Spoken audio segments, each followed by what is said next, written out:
Jammu Kashmir peoples conference की तरफ से हम ने आपको दावत दी, आपके मशकूर हैं आप यहाँ पर आए।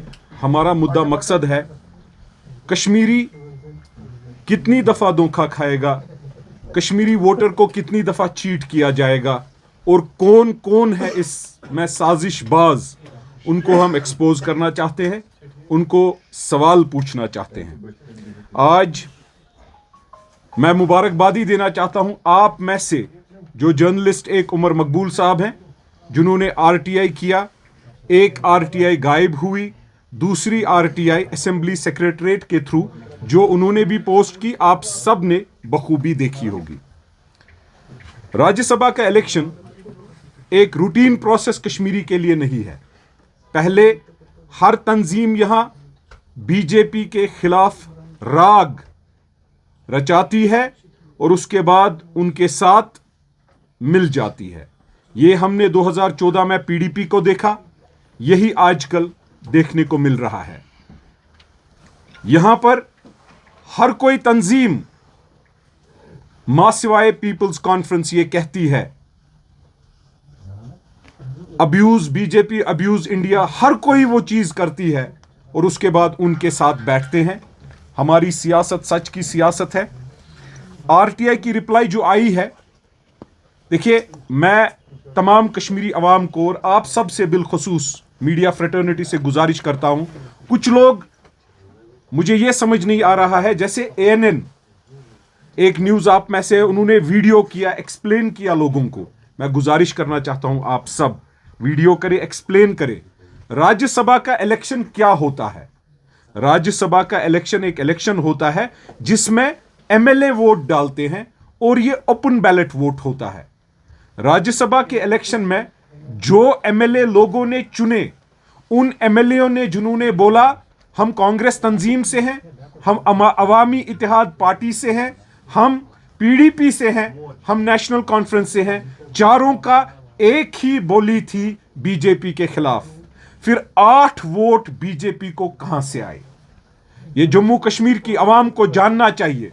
जम्मू कश्मीर की आवाम ने पीडीपी को 28 से 3 पर लाया, 3 से 0 लाने में मुझे नहीं लगता अब कोई कोताही पीडीपी ने छोड़ी। नेशनल कॉन्फ्रेंस की भी मैं जिक्र करूंगा। हैरान इस बात पे हम होते हैं कि कांग्रेस ने, इसमें कांग्रेस भी मुलव्वस है। आरटीआई रिप्लाई जो असेंबली सेक्रेटरीट ने दी, जो अनएम्बिगुअस है, उसमें 4 एजेंट एनसी ने रखे थे, 2 बीजेपी ने रखे थे, 1 कांग्रेस ने रखा था। न पीडीपी का कोई, न अवामी इत्तेहाद पार्टी का पता न आता। ये पीडीपी 0 एजेंट्स। ये इलेक्शन जो है, इसके बाद जब सवाल जवाब उठे इस पर यह हुआ कि रूल्स के हिसाब से, चूंकि पीडीपी का कैंडिडेट नहीं था, उनको रूल्स कहते हैं कि नहीं रखना है, लेकिन वो झूठ बोल रहे हैं। उनके वो जो पंडित साहिब हैं, मोहित साहब, उन्होंने जो ट्वीट किया था, फिर महबूबा जी ने रीट्वीट किया, नईम अख्तर साहब ने भी उसमें शिरकत की। मुझे लगता है कि इनको झूठ से बाज आना चाहिए। मैं गुजारिश करना चाहता हूं इनको कि कितना झूठ कश्मीरियों को बोलोगे। रूल अगर हम देखें, जो गवर्निंग प्रोविजन है, rule 39AA, conduct of election rules, every political party with MLAs must appoint 2 authorized agents via Form 22A. 1 agent must be present through polling hours. The only time a party has no agent is when it chooses to not to appoint one. देखिए, ये clear है कि under rule 39AA सब rule 1, agent verifies vote. ये MLA किस party के Rajya Sabha member को, BJP या नेशनल कॉन्फ्रेंस, देखिए नेशनल कॉन्फ्रेंस ने 3 सीटें जीती, बीजेपी ने 1 राज्यसभा सीट जीती। और हम ये वाजिया करना चाहते हैं, हमारा सवाल नेशनल कॉन्फ्रेंस से है। देखिए, अगर नेशनल कॉन्फ्रेंस कांग्रेस को सेफ सीट से बाहर नहीं करती तो ये साजिश में वो मुलवस नहीं होते। पहला काम उन्होंने किया कि कांग्रेस को सेफ सीट से निकाला, उसके बाद कोई भी आवाज नहीं उठाई कि पीडीपी ने एजेंट नहीं रखा। और उसके बाद जबकि सब रूल 2 के तहत हर कोई एमएलए या नॉन एमएलए कांग्रेस को एजेंट रखना था। देखिए, जैसे 2015 में सजाद साहब ने बोला, बशीर डार साहब और वो थे, रूलिंग अलायंस की मर्जी थी कि वो अपना एजेंट रखेंगे। उन्होंने एजेंट रखा, सजाद साहब ने भी वोट दिखाया और बशीर डार साहब ने भी वोट दिखाया। तो कैंडिडेट पीसी का नहीं था, तब पीडीपी का कैंडिडेट था। फयाज मीर साहब बनने जा रहे थे, नजीर लावे साहब बनने जा रहे थे। तब भी उनको रूल पता है, लेकिन आज रूल पे भी झूठ बोला जा रहा है। बीजेपी के खिलाफ भी हमने सुना, उनके साथ गोद में भी बैठे ये लोग। आज राज्यसभा पे भी ये झूठ बोल रहे हैं। देखिए, हमारा यहां मुद्दा मकसद एक है, पीडीपी ने एजेंट नहीं रखा, नेशनल कॉन्फ्रेंस ने आवाज नहीं उठाई। ये जैसे सजाद गनी लोन साहब ने चूज किया कि वो इससे दूर रहे, क्योंकि उनको लगा ये मैच फिक्सिंग है। जम्मू कश्मीर पीपल्स कॉन्फ्रेंस का एक एमएलए, हमारा कायद सजाद गनी लोन साहब थे, वो इससे बाहर रहे। इसलिए बाहर रहे, उनको मैच फिक्सिंग ये लगी। आज आरटीए की रेवल्यूशंस जो है, उनसे ये वाजिया हो रहा है, प्रूव हो रहा है कि ये मैच फिक्सिंग थी। और मैच फिक्सिंग किन किन की थी? ये 8 वोट कहां से आए? पीडीपी ने एजेंट क्यों नहीं रखा?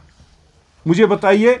अगर 2015 में जब पीडीपी को वोट चाहिए थे, चलिए आज के ही इलेक्शन में देखेंगे, तब इन्होंने एजेंट रखे। कांग्रेस का तो कोई नहीं था, कांग्रेस ने भी एजेंट रखे। तो रूल को झूठ मत बोलिए, आप कितना झूठ बोलोगे? दूसरी बात, कांग्रेस के एजेंट मेरे अजीज निजामुद्दीन भट्ट साहब, वो एजेंट थे, उन्होंने वोट चेक किए, लेकिन उनका वोट किसने चेक किया? और उन्होंने किसको वोट क्रॉस वोटिंग करने दी? अब क्या क्या बेचोगे कश्मीरियों का? अब क्या बेचने को रह गया है? मैं कांग्रेस राहुल गांधी साहब से पूछना चाहता हूं, उनके करा साहब यहां है, उनको पूछना चाहता हूं, मुझे बताइए, आपने नॉन एमएलए को एजेंट क्यों नहीं रखा, या 2 एजेंट क्यों नहीं रखे? क्यों आपने बीजेपी को फ्री वे दिया? पीडीपी ने क्यों फ्री वे दिया? देखिए, नंबर्स ऐड नहीं हो रहे हैं, ये कोलैप्स ऑफ स्क्रूटनी है। इन्होंने इंटेंशनली, मैलिफाइड इंटेंट इनका था, बदनीति थी, नियत बद था, तो उस बदनीति की वजह से ये कामयाब हो गए। इनको पता था हम पकड़े नहीं जाएंगे। मैं डायरेक्टली महबूबा मुफ्ती साहिबा को पूछना चाहता हूं, एजेंट फॉर्म पे दस्तखत महबूबा मुफ्ती साहिबा के होने चाहिए एज पर द रूल्स। तो चूंकि उन्होंने एजेंट नहीं रखा, उनकी क्या जवाजियत हो सकती है कि वो मुलवस बीजेपी के राज्यसभा मेंबर को बनाने में नहीं है? अगर मैं गलत कह रहा हूं, मैं चुराहे पे माफी मांगूंगा, मगर अगर झूठ रूल के बारे में बोल रहे हो, कौम से माफी मांगना आपकी तो वो तो हम एक्सपेक्ट ही नहीं कर रहे हैं। लेकिन हम कश्मीरियों को, अपनी आवाम को यह बताना चाहते हैं कि जैसे सजाद गनी लोन साहब ने अपने ट्वीट में कहा कि अब हम थक गए झूठ सुन सुन के, the joke is on Kashmiris.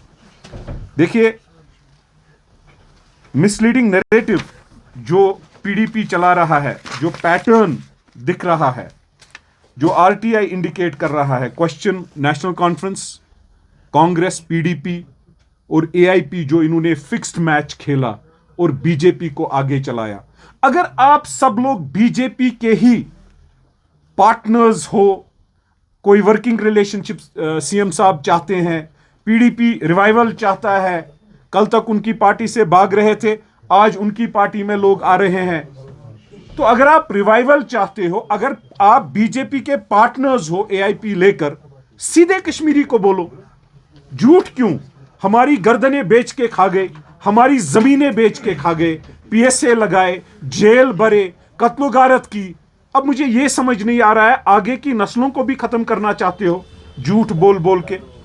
Peoples conference की पोजीशन क्लियर थी, और वो पोजीशन यही थी कि जो ये आरटीआई का एटम बॉम्ब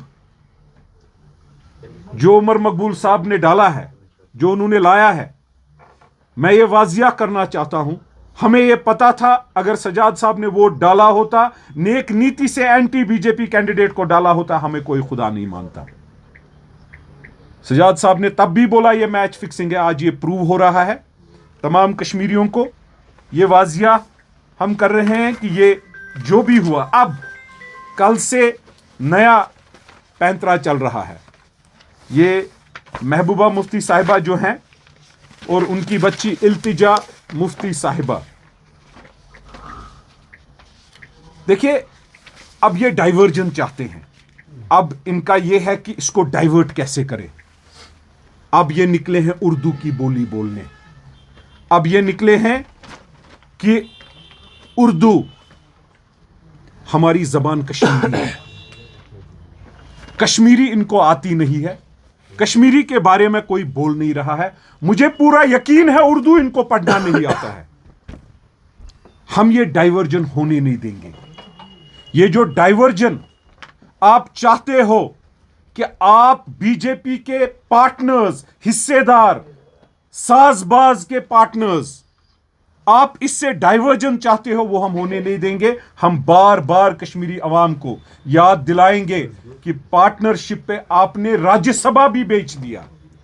लोगों ने आपको चुना और राज्यसभा आपने बीजेपी को बेच दिया। वरना बताइए नंबर कहां से आए। मुलव्वस चार हैं: Jammu Kashmir National Conference, Peoples Democratic Party, Awami Ittehad Party और कांग्रेस। कांग्रेस को भी क्लियर करना चाहिए। हमें उम्मीद नहीं थी कि कांग्रेस भी यही रास्ता अपनाएगी। और मैं आज देख रहा था ये जो मैच फिक्सिंग हुई है,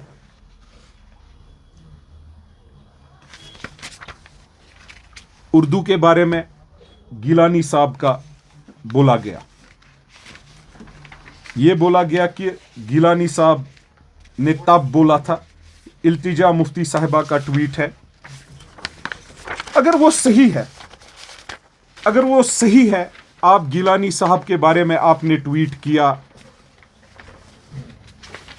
गिलानी साहब ने Mufti is the master in sugar coating poison. Gilani sahab ने मुफ्ती साहब को जहर बोला, तो फिर यह भी सही है। गिलानी साहब ने उनकी क्या सियासत थी, क्या सियासत नहीं थी, क्योंकि कि आप सेलेक्टिव अब इस पर भी चल रही हो, आप सेलेक्टिविटी पर आई हो। इसके बावजूद भी हम डाइवर्जन नहीं करने देंगे, कोई डाइवर्जन नहीं करने देंगे। गिलानी साहब की उर्दू की वीडियो चढ़ाई है, यह भी चढ़ाइए कि वो मुफ्ती साहब के बारे में क्या बोलते थे, कि वो सच था, यह झूठ है, कि दोनों सच है। ये इल्तिजा मुफ्ती साहिबा, आपको जवाब देना पड़ेगा। हम डाइवर्जन नहीं होने देंगे। 8 वोट, कश्मीरी अवाम के 8 वोट, कश्मीरी नुमाइंदों के 8 वोट, जो कश्मीरी पीडीपी, नेशनल कॉन्फ्रेंस, अवामी इत्तेहाद पार्टी और कांग्रेस के असेंबली में एमएलए हैं, उनमें से 8 वोट। पीडीपी के 3 तो रूल आउट होते हैं कि उन्होंने डाले ही डाले, बीजेपी को है। कांग्रेस ने क्यों एक ही एजेंट रखा? यह सवाल हम पूछते जाएंगे। हम वाजिया करना चाहते हैं और आप सबसे गुजारिश करना चाहते हैं, जैसे एएनआई, जैसे उमर मकबूल साहब, आपकी जिम्मेदारी है। आप लोगों को बताइए।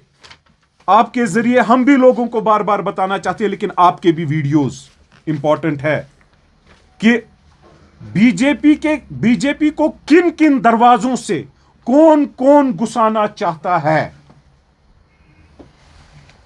तो मैं आपका बहुत बहुत शुक्रगुजार हूं, आप यहां पर आए। हमारा यही वक्तन फवक्तन ये होता है कि हम एक्सपोज करते जाएं, लेकिन इसके साथ साथ जब ये वीडियो मैं इल्तिजा मुफ्ती साहिबा का देखता हूं, गिलानी साहब का जो उन्होंने चढ़ाया, मैं होम मिनिस्टर साहब, प्राइम मिनिस्टर साहब, एलजी साहब, चैलेंज करना चाहता हूं आपको। मुझे ये बताइए, चूंकि ये खानदान, ये मुफ्ती साहिबा की पोती है, इनको इस चीज की इजाजत है, लेकिन अगर इसको कोई लाइक करेगा, वो शाम को जेल होगा। सोपोर में पीएसए गरीब के बच्चे को लगा। कहीं और अगर गिलानी साहब का पोस्ट लाइक किया जाए, गिलानी साहब का कोई भी तकरीर या किसी भी चीज की, उसको थाना बुलाता है। लेकिन इनको क्या ये शील्ड और शेल्टर मिल रहा है क्यों मिल रहा है? मैं आपके जरिए यह वाजिया करना चाहता हूं, मेरे कश्मीरी नौजवानों, इस धोखे में मत आना। यह एक ट्रैप मुफ्ती खानदान का है कि आप लाइक करो आपको थाना बुलाएगा, इसको कुछ नहीं होगा। यिना लाइक करियो अथ, मगर मैं कश्मीरी अवाम को यह बोलना चाहता हूं, मेरा फोन नंबर 9596422222 है। मेरा ईमेल i9596422222 है @gmail.com। आप कांटेक्ट कीजिए पीपल्स कॉन्फ्रेंस की तरफ से। मुझे मेरे कायद ने यह हुक्म दिया कि अपने नंबरान आप पब्लिकली दे दो। अगर किसी को भी जेल दिया है इस पोस्ट को अपलोड करने पे, अगर कोई भी आज जेल में है, जबकि हजारों नौजवान, हमें कांटेक्ट कीजिए। हम जाके एलजी, होम मिनिस्टर और प्राइम मिनिस्टर के दफ्तर के सामने वहां बैठेंगे और बताएंगे, मुझे बताइए इस मोहतरमा को इजाजत है लेकिन गरीब के बच्चे को जेल में डालने का कानून है, कानून में भी सेलेक्टिविटी क्यों? कश्मीरी अवाम को जिसका भी बच्चा, जिसका भी भाई, जिसकी भी बहन, कोई भी अगर जेल में इसकी वजह से है, हमें कांटेक्ट कीजिए। ऑलरेडी करीब 84 लोगों का लिस्ट हमारे पास आया है, जिसको हम लिखेंगे, जिसके बारे में ट्वीट करेंगे, जिसकी आवाज हम उठाएंगे। तो जो भी इस वजह से जेल में है, आप देख लीजिएगा, ये बीजेपी के सफों में बैठे हैं, बीजेपी की नमाजों में शामिल है, इसलिए इनको इजाजत हो सकती है। लेकिन हम अपनी कोशिश, अपने लोगों को अपने लोगों के लिए खड़ा रहने से, हमारे जिस्म में जब तक आखिरी खून का कतरा होगा तब तक हम खड़ा रहेंगे। और इंशाअल्लाह कश्मीरी अवाम को वक्तन फवक्तन हम ऐसी ऐसी चीजें एक्सपोज इन लोगों को जिन्होंने हमारी गर्दनें बेची हैं, हम बार बार करते जाएंगे।